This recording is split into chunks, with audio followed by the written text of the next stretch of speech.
Hi, I'm Nathan from Serious Geeks, and in this latest video, after the FAQ releases from Games Workshop, I'm going to make a comparison between Eradicators and attack bikes. For the purpose of this video, we're going to focus purely on Melta weapons, since it's going to have to be a like-for-like comparison to be relevant. The actual list of changes is very small, but it's a very crucial and quite a large one. The points value for Eradicators has gone up by 5 points per model. Now, this may not sound like much, it's only 15 points over 3 models, but it brings the points cost between the attack bike and the Eradicator squads very close. A little bit too close for comfort, really. My gut feeling is there's a very real place for both units in an army, but if you're going to go purely on a competitive standpoint, you might lean towards one over the other. So first up, Eradicator squads, they now cost 45 points per model. Most people are not going to bother with a heavy melter rifle, it's just not worthwhile paying the extra 5 points to it, and some people will add in the odd multi-melter. It is a nice little weapon to have, but ultimately most people again won't bother, simply because you get a -1 to hit. It's a bit of a presumption, but most people operate Eradicators at 3 strong anyway.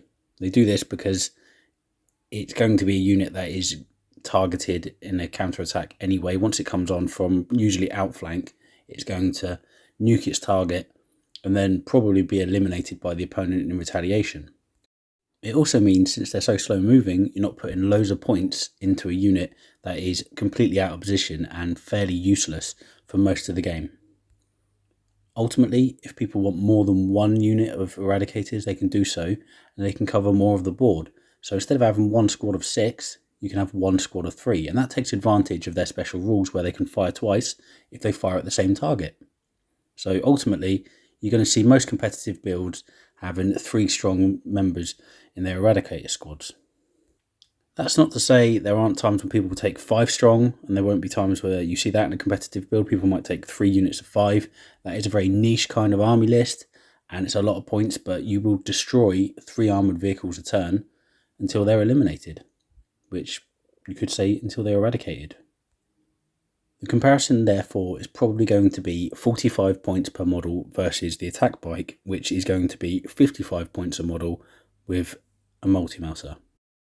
That's 10 points per model extra. However, it doesn't necessarily work out like that, because you're going to take a minimum of 3 models in your Eradicator squad. Let's make that presumption that it's going to be 3 models. That is going to be 135 points. Well, for 135 points, you could get 2 Multi-Melta attack bikes and then have some change, points value spare, and you will still have roughly the same amount of killing power. Okay, you actually lose 2 melter shots, but you also have a cheaper points cost, and on a platform that will not cost any command points to get up the table to be used like an outflank. They can make their own way up because they have a high movement of 14. They can hug terrain, hug obscuring terrain, and they also have bolters. They have twin bolters each and 1 extra wound over the Eradicators. So as you can see, I'm already leading towards where I'm actually going with this. The attack bike, it looks to me to be a better buy. You don't have to operate attack bikes in units of 3. Okay, like for like, if you have 3 attack bikes versus 3 Eradicators, you have the same amount of shots. However, the attack bikes come in at more expensive, and there's little to no point doing that when you don't have to. Indeed, you only have 1 wound less than 3 Eradicators if you have 2 attack bikes. Of course, anti-tank weapons can factor in there, but at the end of the day, that is relevant to both units anyway. Really, I quite enjoy the idea of attack bikes. They can be deployed on the table, and if enemy armour has been eliminated at the end of the game, they're not as useless or worthless as what an Eradicator squad might be. An Eradicator squad with a movement of 5 can be completely out of position and totally unable to affect any other units in the game or take objectives. An attack bike can rush over to another part of the battlefield and take an objective and put its bolter fire as well as the melter shots into another target that might be infantry, but at least they're contributing to the game. It's important to note that I'm not actually just making out Eradicators to be useless. They're actually far from it. They're still a very effective unit at 45 points each. However, you have to use them in a certain way to get the best out of them. You normally have to put them outflank, which costs command points, and ultimately, for the cheaper buy, you're better off with attack bikes. You can have one attack bike if you just want an extra 2 melta shots. It can all work quite in your favour, and then you'll still have a unit that can take objectives later on in the game. Where Eradicators really shine, I think, is in slightly larger units. If you're going to go cheaper, you can go bigger.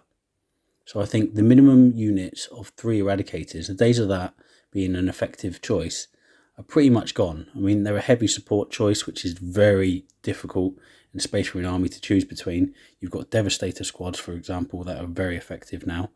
And let's be honest, fast attack doesn't often get utilised.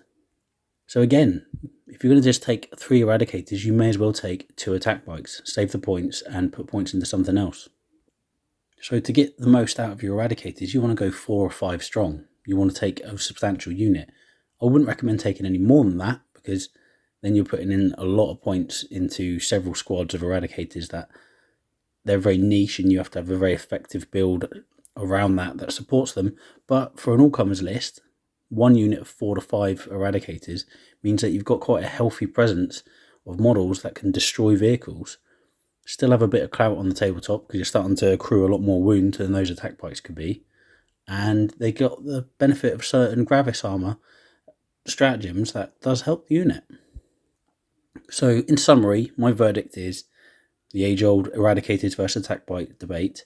There is still a place for both in your army. However, if you're going to take a minimal amount of melta weapons, particularly just a 3 strong unit of Eradicators, competitively speaking, you're better off with the attack bikes.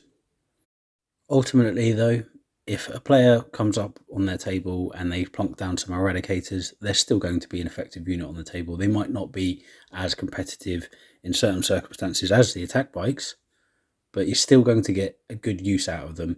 And unless you're playing hyper tournaments, it's okay.